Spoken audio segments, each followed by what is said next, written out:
This game was created by one developer and 2 voice actors. It is a psychology simulator taking place in 1925, before Hitler came to power. It is a game about resolving Hitler's trauma and preventing catastrophe via therapy and psychology. The facts in the game are historically accurate. During the marketing period, people accused the developer of being a Nazi apologist. He's not. He is Czech, and Hitler murdered tens of thousands of his ancestors. This game is an experiment. You are using methods that were available back then. It is a conversational game, and you can finish it in under an hour. In each therapy session, you get 3 to 8 choices that influence the ending. Hitler was a human too, just like you. If you distance yourself from him by dehumanizing him and calling him a monster, you're doing psychological damage to yourself. In order to develop your shadow, you need to realize and admit that given the right life circumstances, you could become someone like Hitler too. You're about good and evil. And if we don't admit that someone like Hitler could come again, we are doomed to repeat history. Enjoy the game. Hello, Mr. Hitler. It is very nice to meet you. Guten Tag. Well, you can lie down on the sofa there. And what brings you into therapy today? Well, I just returned from giving a public speech, and my colleagues mentioned that I seem too angry. Once I overheard them talking about me, and they called me an angry little man. And do you agree with them? I don't think so. They lack willpower, so I don't really value what they have to say anyway. They are just minions. When they commented on your being angry, do you know what you were talking about during the speech? About the state of Germany. It was very humiliating for our country to lose the Great War. And now we have to pay reparations, and our army is restricted. Our economy is in shambles. I feel humiliated, and someone is at fault here.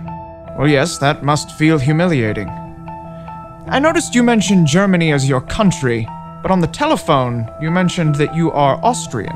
I am, but I refuse to fight for Austria-Hungary. I absolutely hate them, but I would do anything for Germany. There is no better nation. Why do you feel that Germany is the best nation? It's an idea I got when I was listening to Wagner. I had it for some time, you see, but later I learned it was called Pan-Germanism. I want to unite all the German-speaking people into one nation. We have to get back what is ours. They took it from us in the Great War. It was a horrible loss. And when did you make the decision to fight for Germany instead of Austria-Hungary? It was in my adolescence when I thought of this. My father loved Austria-Hungary. He worked in the Austrian civil service and he wanted me to do the same thing. We fought a lot about that. What a horrible drunk he was. I hated him. But at least he taught me not to trust the authorities. Anyway, I enlisted in the Bavarian army and they accepted me. So I was able to slip in through the cracks without a problem. No one noticed. You say you don't trust authorities. But how do you explain that you are an authority yourself? Should the people distrust you because of that? Distrust me? Of course not. I am reliable and trustworthy. It is the others with the powers that are not, especially in the financial and the education systems.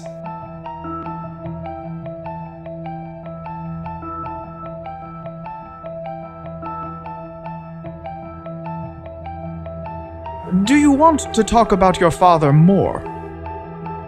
No, I don't even want to think about him right now. Okay. Can you tell me about your war experience? What the war was like? Well, I was a messenger, so I was pretty safe most of the time, except for when we were at Wervik in Belgium, when the British attacked. They used the yellow gas and I could not put on the mask in time. My eyes were burning and I could not see a thing. They took me to this field hospital where the doctor said I was just acting. How dare he? The doctor was nothing but another authority that made me distrust all of them. I could not believe this. I was horribly scared. I felt so helpless. I was never this close to dying before. And the doctor tells me I was just acting. And the horrors I saw at Passchendaele. I could not sleep for months.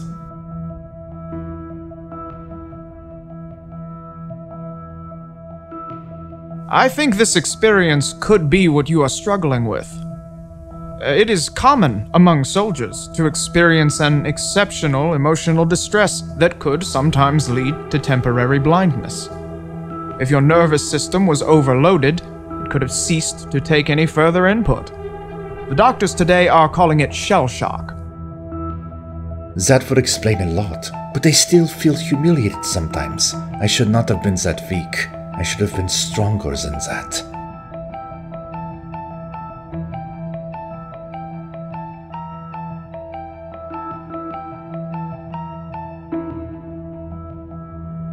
You said that you think that losing the war was somebody's fault? Well, while I was in prison, I had a lot of time to think about this, and I am positive it was the Jews, the Marxists, and the Bolsheviks. They stabbed us in the back. They are a cancer. They are a deadly virus to the beautiful and the lovely body of Germany, infecting us from the inside. I despise them. Parasites, they disgust me. I wish I could just eliminate them from the surface of the earth.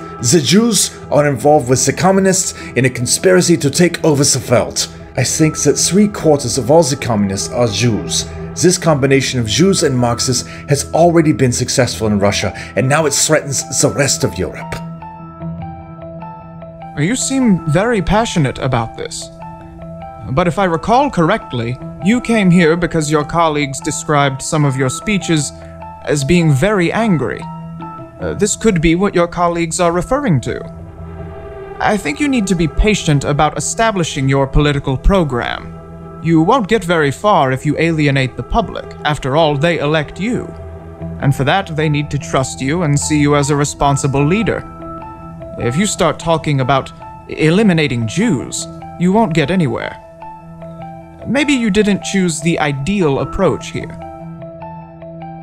What do you suggest then? It is not just me that thinks this, I hope you know.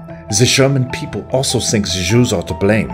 It has been this way since I became the leader of the Workers' Party. I hear the anti-Semitic remarks everywhere I go. You must know how long it took the Prussian generals to prepare for the last war, and that revolutionaries like Mussolini need the will of the people behind them.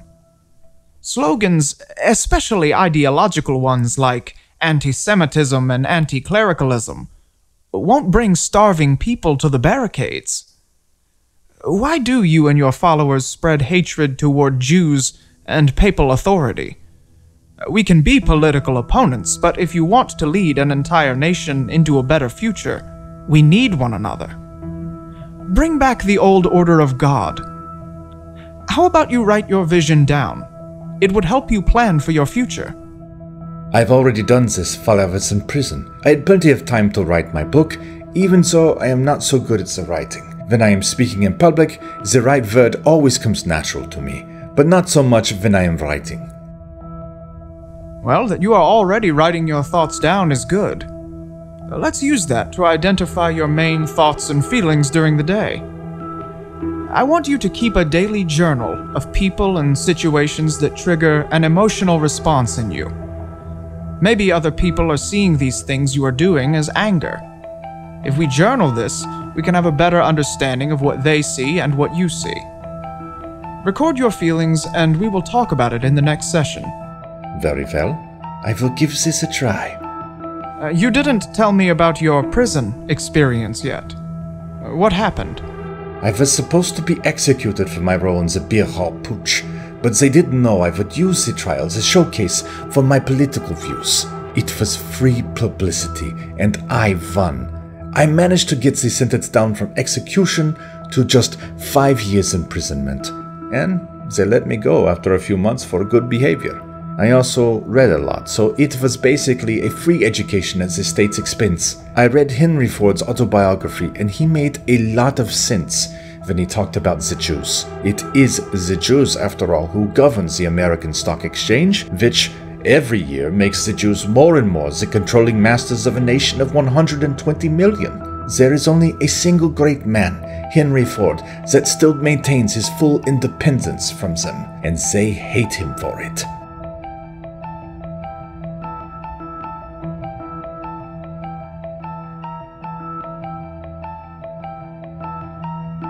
I'm afraid we are at the end of our time. Why don't we stop here?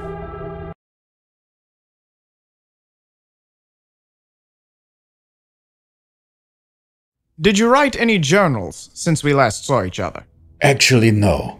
I didn't find time to do this, but I remember one event from the past when I was in emotional stress, and I am sure of the cause.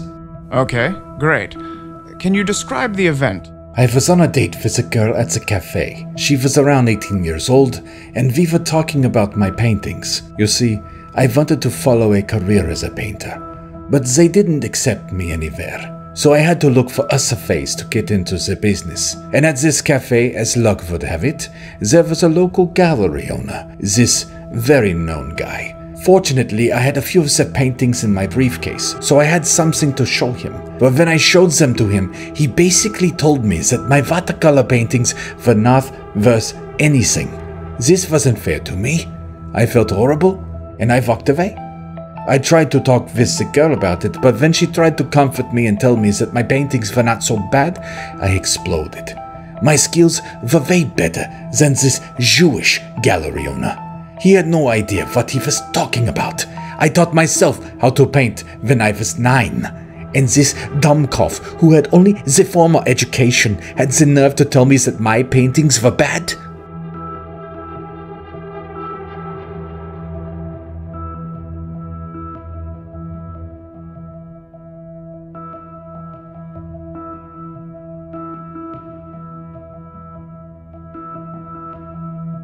Just a pattern I've noticed in the last few sessions we've had.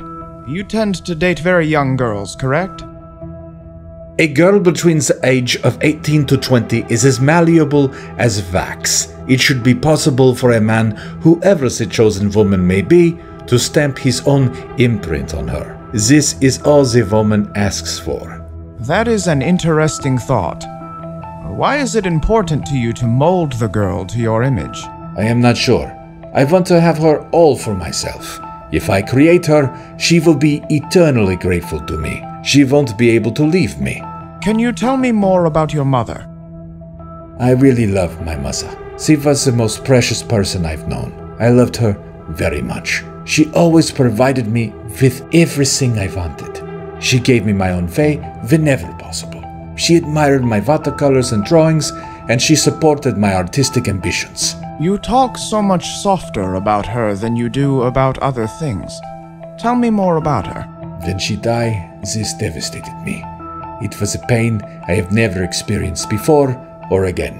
How did she die? It was breast cancer.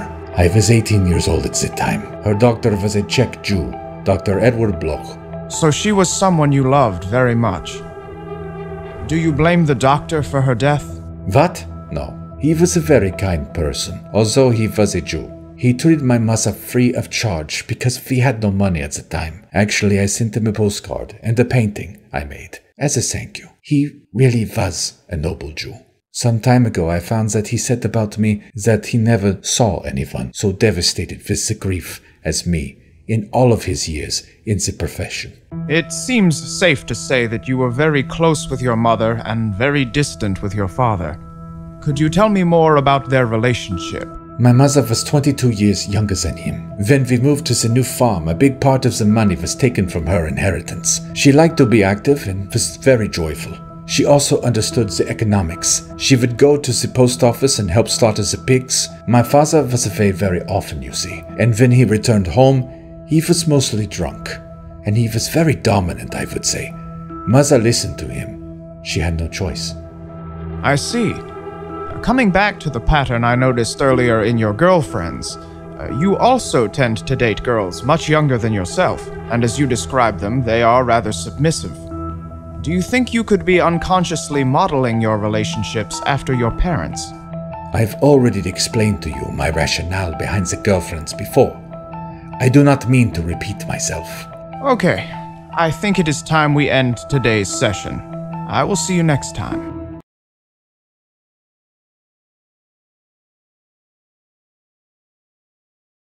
All right, Adolf. I think it is finally time we talk about your father. We have made some real progress over these past few months.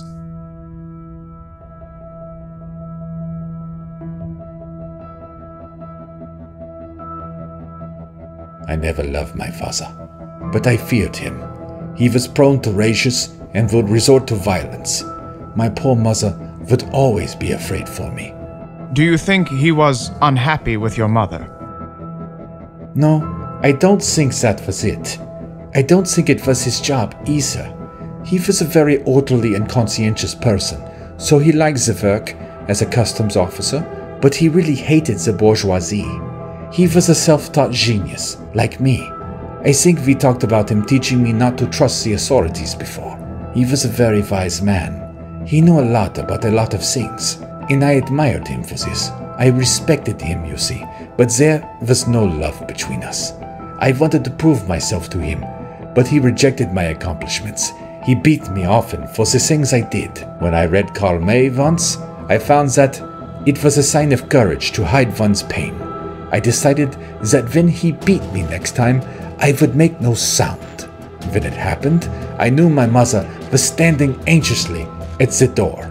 I counted every stroke out loud. Mother thought I had gone mad when I reported to her with a beaming smile 32 strokes father gave me. From that day, I never needed to repeat this experiment, for my father never beat me again.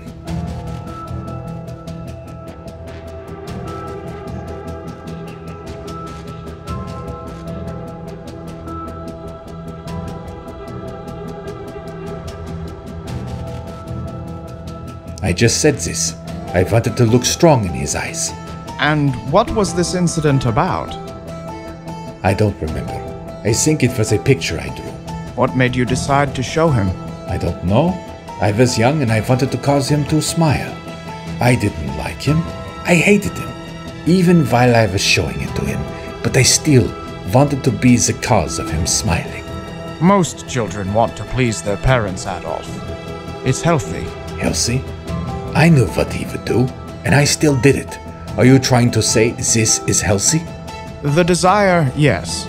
The decision to show him your sketch, consequences known, probably not.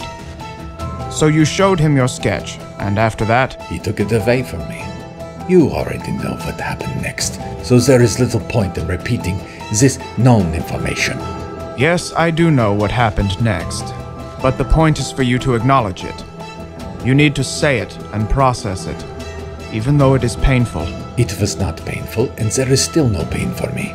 It is normal for a father to do these things, hit and scream and yell.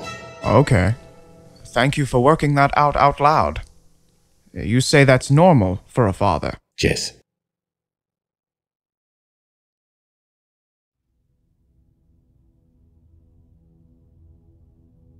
More than anything. Do you hate him because he hurt you? I don't know why. I'm sure you do. You just don't realize it yet. It's still around, just swimming under the water, just where you can't see it. You don't feel hate when you think of him hitting you. Then when do you feel hatred towards him? Just when I think of him at all. Him, my father. That causes hate in me. All of it? All of the hate? Yes.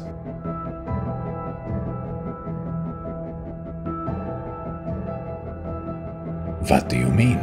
When it comes, bubbles up inside you, what action do you take? I have unimaginable things to do. For Germany, for the human race. What time is there for this anger management? I understand the incomprehensible importance your life has been endowed with, but you are bound to do things when you are angry, regardless of your intent. They happen with or without us. You mention your work, your life, and career. What do you do when you feel angry during your work? My colleagues commented on me being angry. That is why I started coming here. When I become angry, I vocalize this in my speeches. I told you before, I am most frustrated about the Jews controlling the economy. And as I stated on multiple occasions, the final goal of anti-Semitism must be the irrevocable and complete removal of the Jews. I have been saying this since 1919. Haven't you learned anything from me? There is no reason to get aggressive, Adolf. I am your friend. You know I am trying to help you, and I already know what the cause of your anger is. But you weren't ready until now. But during the past months, we've built something here, and I feel like it's the right time to share my findings with you. I think you are ready to hear my final diagnosis. Do you want to hear it? Sorry, yes. I know you want to help me. Okay, tell me the findings.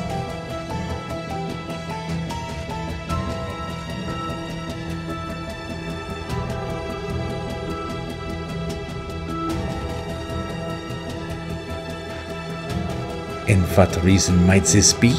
It all started with the death of your mother. That was the first real trauma that happened to you. And even though you rationally acknowledged that the doctor helped your mother, you unconsciously associated her death with him. You unconsciously blamed him, the Jewish doctor, for the biggest pain in your life. What are you talking about? I like this doctor, even though he was Jew. Yes, that is true, but only on a conscious level. The unconscious consists of factors which you cannot control. The absolute majority of your psyche is controlled by your unconscious. I know you don't like to hear this because you like to control everything, but people have almost no control over their lives, you and me included. Only when you come to terms with the unconscious can you start becoming who you really are. That is also why you refer to the Jewish people as a cancer or an infection. What are you saying? This is sounding nonsense to me. I know it is hard to hear, but it is important that you understand this.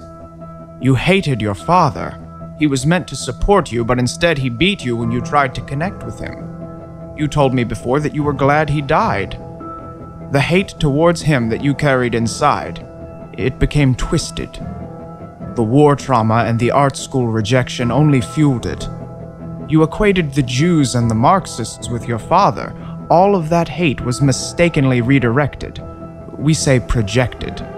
You couldn't take the pain he caused you, so you had to find some cause, and you projected it onto Jews and Marxists. No, stop.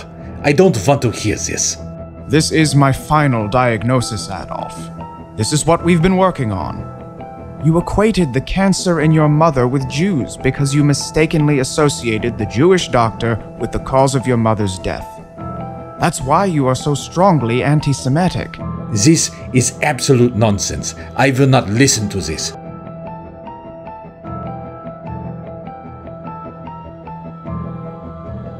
Another thing is your high disgust sensitivity, which you mentioned a few times before. You are a so-called germaphobe. Your remarks about Jews being a virus, an infection, and Germany being a pristine body infected with Jewish parasites point very clearly to your behavioral immune system. You Hosenscheißer. You useless fucking psychologist. You Arschgeig. I told you no more. That is it. We are done here, and I will remember you for this.